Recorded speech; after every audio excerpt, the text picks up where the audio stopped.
একটু কথা বলা যাবে? আসসালামু আলাইকুম স্যার। কি লাগবে স্যার? নতুন চাবি নাকি তালা খোলা লাগবো? যে কোনো ধরনের চাবি বানানো হয় স্যার। দরজা থেকে সিন্দুক, দেহঘড়ি থেকে বন্দুক। বলেন কি লাগবো? না, একটু কথা বলার দরকার ছিল তোমার সঙ্গে। কথা কবেন? ভিতরে এসে বসেন। বসেন স্যার। তোমার দোকান না? জি স্যার। আমি তোমার সম্পর্কে শুনেছি, তাই তোমার সঙ্গে দেখা করতে এলাম। কি কোন স্যার? আমি তো বিখ্যাত হয়ে গেলাম গা।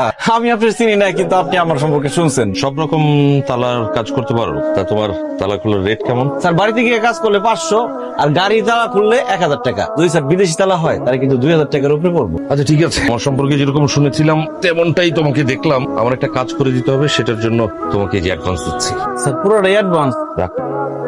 হ্যালো, শোন, তোর রেডি আসছিস তো? আমি ফোন দিলেই সব এক লগে ঢুকবি। একদম রেডি থাক, রেডি থাক, দেরি করবি না। হ্যাঁ, এই যে একটা, এটা খুলো। আরো একটা তালা খুলতে হইব। সব চাবি কি হারাই ফেলাইছেন? তুমি কথা বেশি বকে, কাম করো।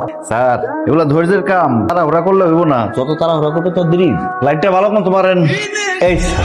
হয়েছে হয়েছে, আর তুমি যাও তো। লাইট আছে স্যার। আর টাকা পাইছো না তুমি, আবার খাবি। যাও। কেমন ব্যবহার? কাজ শেষ। এই যে চাচা আসছেন। আপনি মন খারাপ করে আছেন কেন? আপনার মেয়ে একটা শুভ কাজে যাইতেছে, দেশের বাইরে যাইতেছে। এখন যদি আপনি মন খারাপ করে থাকেন তাহলে অমঙ্গল হবে না।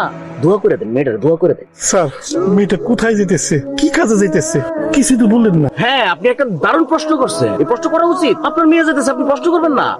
আপনার মেয়ে যেতেছে একটা নার্সিং ট্রেনিং কোর্স করার জন্য। 6 মাসের কোর্স। কোর্সটা শেষ হওয়ার সাথে সাথে ওই জায়গায় আবার নার্স হিসেবে জয়েনিং। মোটা অঙ্কের বেতন। কোনখানে? দক্ষিণ ভারত। তোমার আব্বার কাছ থেকে বিদায় নিয়ে নাও। মুরব্বী মানুষ তো, ভাবা তো, বুঝছো না? মন খারাপ হয়, বিদায় নিয়ে নাও। আপা নিজের যত্ন নিয়ে আমার লাগে দোয়া করেন।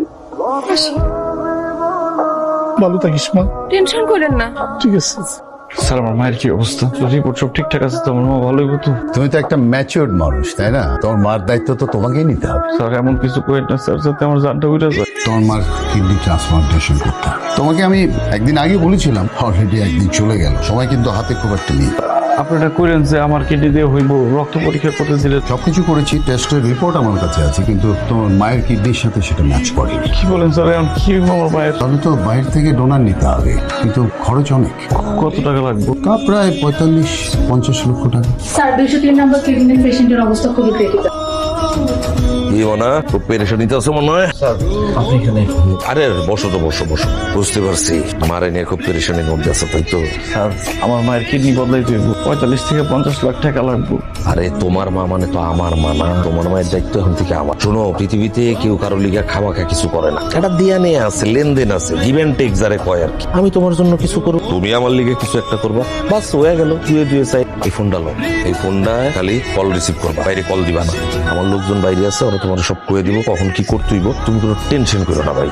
আর তুমি কাম শেষ করে ফেরত আনার আগে দেখবা যে তোমার মায়ের অপারেশন হয়ে গেছে। পেরেশানির কিছু নাই।